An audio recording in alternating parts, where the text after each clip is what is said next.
Hey folks, and welcome to part 5 of the Sonic 3 complete playthrough. In the last part we just entered the Mushroom Valley, in what I like to call the halfway point of Sonic 3 and Knuckles. So yay, huzzah! And we're still here. And last part I mentioned how this stage or level right here was redesigned and Sonic Generations for the 3DS, and I was also talking about how, Sonic 3, the handheld saga should have been included within the 3DS version of Generations, but to each his own, and to each his own thing. But Mushroom Valley is a nice level to look at. It's like an autumn forest. It might remind some people of their days just venturing out into the wilderness in the fall, with this type of setting right here. And speaking of fall, it is fall here in the States at least.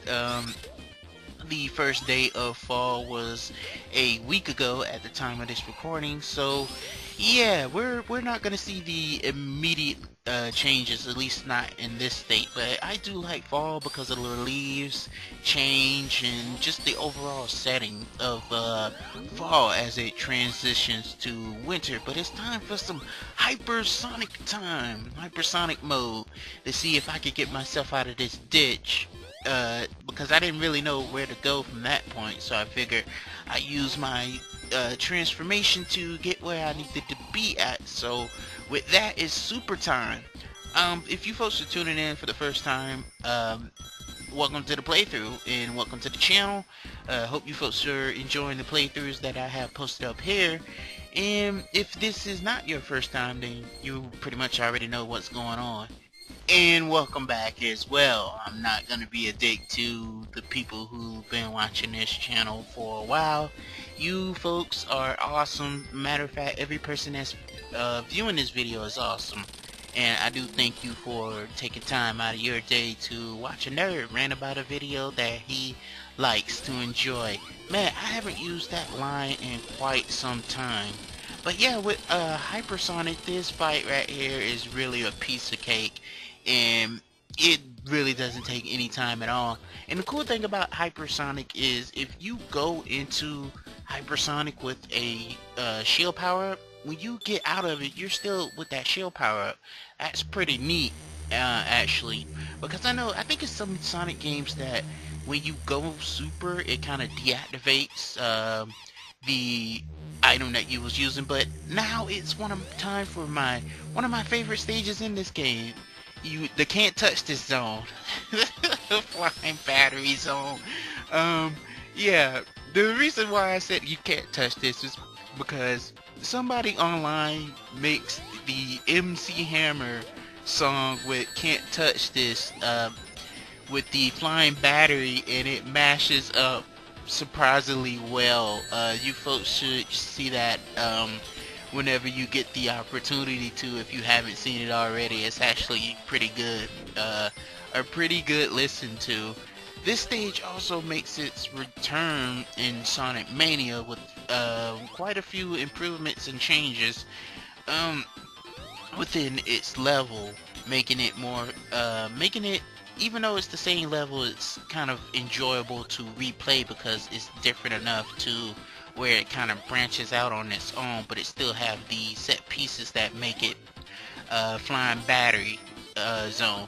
But yeah, if you keep the flame shield, this level right here is going to be a piece of cake for you, because as you can see, it's these flame things out here that's blowing, those flame things out. So that's really about the only hazard within this game, within this stage, that I can think of, besides the bombs and numerous other robotness that's trying to come after you.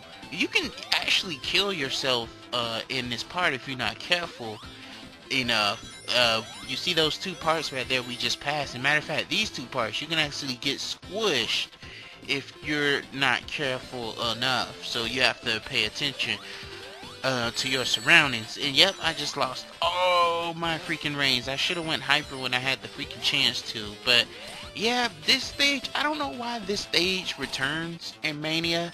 One of the things, and I think I might have brushed up in this on the last part, but at the time of this recording, it's been a while since I did the last part. The last couple of parts actually, but I think I might have touched this up. But anyway, I was about to what I was gonna talk about. Sheesh, I hate when I do that. I always was gonna say something, but oh man, oh Mania, how it brings back. It's only 4 new stages within Mania, and the rest of them are repeats from other Sonic games. Hopefully, if they make a Mania 2, they'll be able to put some new stages in there, just all original stages to make the fans happy. I wouldn't mind that either, you know, new stages within a Sonic game, a official Sonic game, because Forces didn't do that well. I don't think it did that well. Many people, it's another, in many people's eyes, it's another mediocre Sonic game. It's not bad, but it's not really good either. So yeah, but with Mania, that got mostly positive reviews, so people love Mania and what it brought to, and with the recent DLC, it only guarantees that game more success. So, you know, I'm happy that that game did well, because that means potential new Sonic games made by those people who produced that game. And speaking of the, I want to talk about the music within that game. Oh man, T-Lopes did a fantastic job producing the soundtrack within that game. If you folks haven't listened to that, I highly recommend listening to that man's music. Matter of fact, I believe he has a YouTube channel where you can just check out the original remake pieces of music that he did. Oh man, I recommend that as well. That guy makes godlike music. And speaking of, just to go on the tangent of Mr. T-Lo, the Yo Video Game crew was talking about like the Streets of Rage 4, which you're gonna believe that me and the co-host are gonna jump on that game for the channel, because we did every Streets of Rage game available.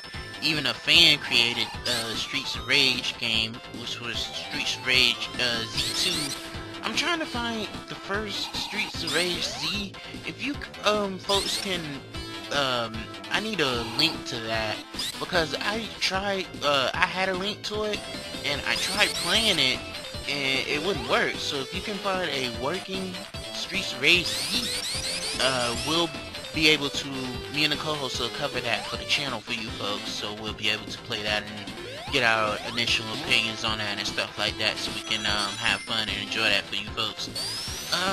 Yeah, but we even did Streets of Rage Z2. That game was fun. Me and the co-host, we had some laughs in that game.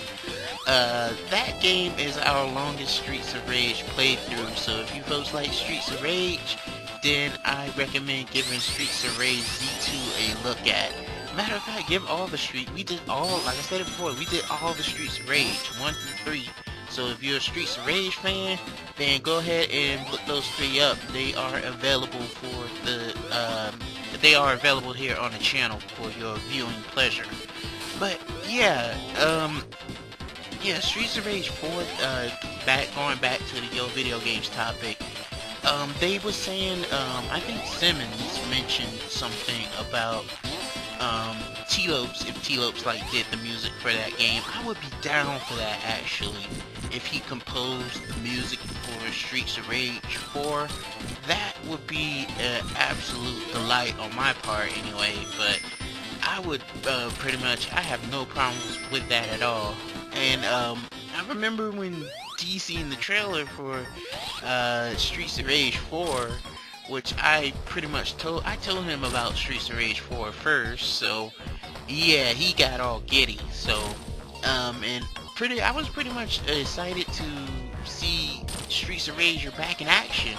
The characters are older, which it's been 20 years since the last Streets of Rage game, so it's been over 20 years since the last Streets of Rage game, so yeah, it's been about it's been way overdue time for another Streets of Rage game, and I'm glad that we're getting one.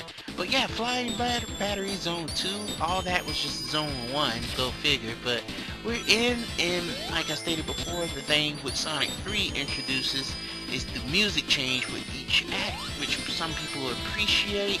Me, I'm kind of, I don't really dig Act 2 of Flying Battery Zone as much, but it's still a great listen to. And like I stated, this is one of my favorite stages within this game. I also like Lava Reef Song, but we'll talk about that when we get to it.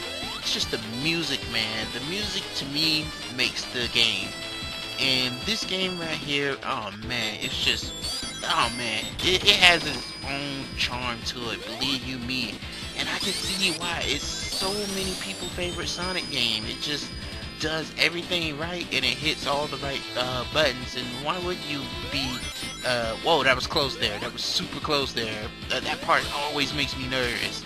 But it's always a game in a series that you can enjoy. For me, for example, I enjoy, actually, it's kind of a tie between Ape Escape 1 and 3. I enjoy 1 because it's nostalgia, and I enjoy 3 because of the transformations. But yeah, I was talking about Michael Jackson. Everybody knows by now that Michael Jackson had some type of influence over the soundtrack for this game, and it shows, it really does. But I didn't know that like until like really 10 years ago, that I learned that Michael Jackson had involvement in Sonic 3.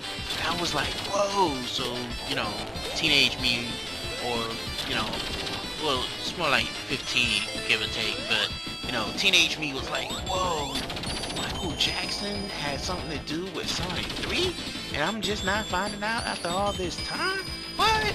So, yeah, imagine anybody else being surprised when they, because Michael Jackson had his involvement, he had his own game, and when it comes to stars and them having their own games, they usually don't do it as well, but Michael Jackson had his own game, which was Moonwalker. He had an arcade version, which looks interesting, and he has the Genesis version, which, you know, you can find a video on that here on YouTube, and then you be the judge of how that looks for yourselves. But I'm pretty sure that you've seen, oh yeah, if you sit right there, you will get crushed. I learned that the hard way.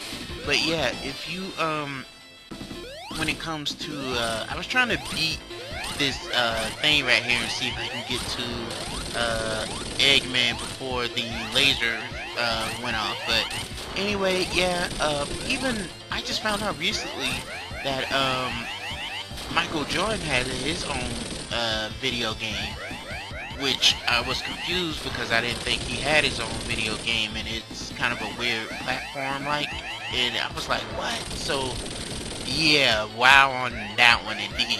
But and Shaq has his own game, which is Shaq Fu, which people may or may not enjoy. That's really up to you if you enjoy Shaq Fu or not. I haven't played Shaq Fu in years. I might do that for the channel. I might regret doing that for the channel. But I might do it for the channel, just to see how it is, because I haven't touched Shaq Fu in years, folks. And when I say I haven't touched Shaq Fu in years, I haven't touched Shaq Fu in years. So that's gonna be a strange thing to go back to, but maybe I'll do a let's look at when it comes to that. I don't know if I want to do a full playthrough on that, because that game's basically unplayable. So yeah, we'll see what happens. And I don't think there's any other Mike Tyson Punch Out, which admittedly at the time of this recording I did play about a few weeks ago to see how I was doing on that, and yeah, I suck just as much as I used to when it comes to that. And you know, and Tiger Woods got his own PGA Tour golfing games we used to have, and I think that's about it as far as like celebrities. I don't remember any other celebrities having their own games. I'm pretty sure there's plenty out there that have their own games and whatnot, but I just don't remember at this moment. But with that, we got through Fine Battery Act 2. So join us for the next stage, and you want to know where we're going to? Well, you'll just have to stay tuned to find out. So until then, folks,